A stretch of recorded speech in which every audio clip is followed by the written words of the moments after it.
বিসমিল্লাহির রহমানির রহিম। আসসালামু আলাইকুম। প্রিয় শিক্ষার্থীরা, কেমন আছো তোমরা? আশা করছি সবাই ভালো আছো, আর আল্লাহর রহমতে আমিও খুব ভালো আছি। আর আমাদের জাফলং হানিফা খাতুন মেমোরিয়াল কলেজের পক্ষ থেকে অনলাইন ক্লাসে যোগদানের জন্য তোমাদের সবাইকে ধন্যবাদ। এবং আজকে আমরা আলোচনা করব দ্বিতীয় অধ্যায়ের উৎপাদনের উপকরণ। আর আজকে এই উৎপাদনের উপকরণের ধারণা, উৎপাদনের থেকে ভূমির ধারণা, বৈশিষ্ট্য, ভূমির উৎপাদন ক্ষমতা নির্ধারক সময় নিয়ে আলোচনা করব। তো আজকে আমরা প্রথমে জানবো উৎপাদন করতে কোন কোন উপকরণ লাগে। উৎপাদনের উপকরণ। উৎপাদন একা একা হয় না, আর এই উৎপাদনের জন্য অনেক কিছুর প্রয়োজন, আর অনেক কিছুগুলি হলো এই উপকরণ। মানুষ সৃষ্টির সেরা জীব, আর এই মানুষের ভিতরে কি কি রয়েছে? রক্ত, মাংস, হাড়, এই প্রভৃতি এইগুলো জিনিস দিয়ে কিন্তু মানুষ তৈরি, মানুষের দেহ তৈরি। আর এই মানুষ তৈরির জন্য এই যে রক্ত, মাংস, হাড়, এটাই হলো উপকরণ। উৎপাদনের ধারণা সম্পর্কে যদি আমরা আরো সহজভাবে বলি, তাহলে আমরা বলতে পারি যে উৎপাদনের জন্য চারটে জিনিসের প্রয়োজন। চারটে জিনিস হলো, একটি হলো ভূমি, আরেকটি হলো শ্রম, মূলধন এবং সংগঠন। যে কোনো কিছু উৎপাদনের জন্য ভূমি, শ্রম, মূলধন এবং সংগঠনের প্রয়োজন। এই চারটি জিনিস ছাড়া কখনোই উৎপাদন করা যাবে না।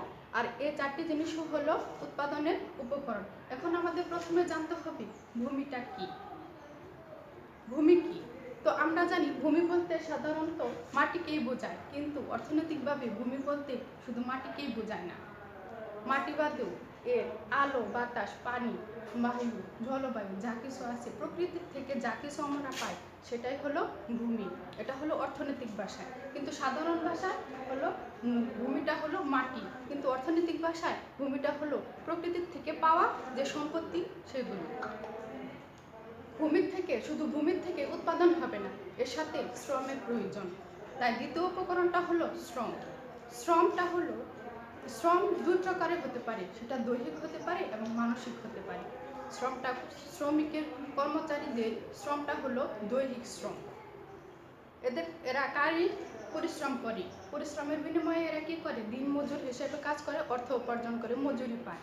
কিন্তু শিক্ষকতা পেশা আর ডাক্তারি পেশা হলো মানসিক শ্রম। এটা শিক্ষকতা এবং ডাক্তারি পেশার মধ্যে মানসিক পরিশ্রম করতে হয়। আর এই মানসিক পরিশ্রমটাও হলো শ্রম। শ্রম দুই ধরনের, একটা হলো দৈহিক শ্রম আর একটা হলো মানসিক শ্রম। তারপর হলো মূলধন। মূলধন ছাড়া কোনো কিছু উৎপাদন করা যাবে না। যে কোনো কিছু উৎপাদনের জন্য এর সাথে প্রয়োজন যন্ত্রপাতি, কাঁচামাল, অনেক জিনিসপত্র। আর এই অনেক জিনিসপত্রগুলো আসে মূলধন থেকে। মূলধন বলতে অর্থকরী টাকা পয়সাকেই বোঝায়, কিন্তু প্রতিষ্ঠানে মূলধন বলতে যে কোনো প্রতিষ্ঠানে যন্ত্রপাতি, কাঁচামাল, যেগুলোর মধ্যে অর্থ ব্যয় হয়, সেগুলো হলো মূলধন। আরেকটা হলো সংগঠন। ভূমি, শ্রম, মূলধন থাকার পরও শ্রমিক কর্মচারীদের মধ্যে সুসম্পর্ক বজায় রাখা, তাদেরকে একত্রিত করে রাখা, কিভাবে প্রতিষ্ঠানকে এগিয়ে নিয়ে যাওয়া যায় সে সম্পর্কে আলোচনা, এবং এই প্রতিষ্ঠানকে তার গন্তব্যস্থলে পৌঁছানোর জন্য সংগঠনের প্রয়োজন। আর এর জন্য একজন সুদক্ষ ব্যবস্থাপকের প্রয়োজন। আর সুদক্ষ ব্যবস্থাপক তার কর্মচারীদের সাথে সুসম্পর্ক বজায় রেখে এই প্রতিষ্ঠানের জন্য কাজ করে, একে সামনের দিকে নিয়ে যায়। তার জন্য সংগঠনে শুধু ভূমি, শ্রম, মূলধন থাকলেই হবে না, এর জন্য সংগঠনের প্রয়োজন। আর সংগঠন হয় শুধু ব্যবস্থাপক কর্মচারীদের নিয়ে।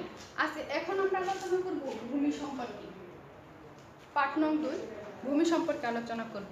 ভূমির বিভিন্ন বৈশিষ্ট্য আছে। আমরা একটু আগে ভূমির সম্পর্কে ধারণা পেয়েছি, এখন আমরা ভূমির বৈশিষ্ট্য সম্পর্কে আলোচনা করব। ভূমির কিছু নির্দিষ্ট বৈশিষ্ট্য রয়েছে। ভূমির প্রকৃতির দান। ভূমির প্রথম বৈশিষ্ট্য হলো ভূমির প্রকৃতির দান। ভূমি একটি উৎপাদন যা মানুষ সৃষ্টি করতে পারে না। শুধু ভূমি বলতে যে মাটি, বায়ু, জলবায়ু, এগুলোকে বোঝায়। এটা প্রধান বৈশিষ্ট্য হলো এটা প্রকৃতির দান। তারপর আরেকটা বৈশিষ্ট্য হলো উৎপাদন ব্যয় নেই। ভূমির কোনো উৎপাদন ব্যয় নেই। মানুষ কখনো ভূমি উৎপাদন করতে পারে না এবং পারবেও না, কারণ এটা প্রকৃতির দান। আমরা প্রথমে বলছি যে ভূমির প্রথম প্রধান বৈশিষ্ট্য হলো ভূমি প্রকৃতির দান। আবার আমরা বলতেছি উৎপাদনের ব্যয় নেই, কারণ এটা প্রকৃতির দান। আরেকটা বৈশিষ্ট্য হলো সীমিত যোগান। ভূমির আবার সীমিত যোগান, ভূমির যোগানটা সীমিত। পৃথিবীর শুরু থেকে যে পর্যন্ত ভূমি ছিল আজ পর্যন্ত সেটাই আছে এবং এর পৃথিবীর শেষ পর্যন্ত সেই একই ভূমি থাকবে, এটা কম বেশি হবে না, তাই এর যোগান খুবই কম। আর ভূমির আরেকটা বৈশিষ্ট্য হলো এটা স্থানান্তরযোগ্য নয়, কারণ ভূমি এক স্থান থেকে আরেক স্থানে নিয়ে যাওয়া যায় না, কিন্তু এর ক্রয় বিক্রয়ের মাধ্যমে এর মালিকানা পরিবর্তন করা যায়। ভূমি শুধু মালিকানা পরিবর্তন হয়, কিন্তু এই ভূমির কোনো স্থানান্তর যোগ্যতা নেই। ভূমির আরেকটা গুরুত্বপূর্ণ বৈশিষ্ট্য হলো ভূমি আদিম ও অক্ষয়।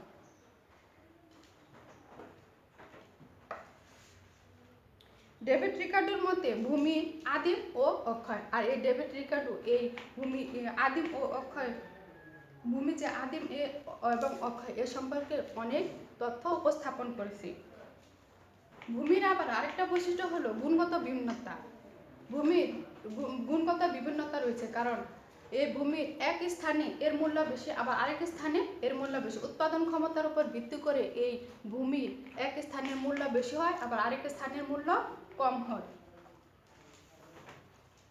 ভূমির মধ্যে আরেকটা ক্রমহ্রাসমান প্রান্তিক উৎপাদনে বিভিন্ন বিধির প্রথা রয়েছে।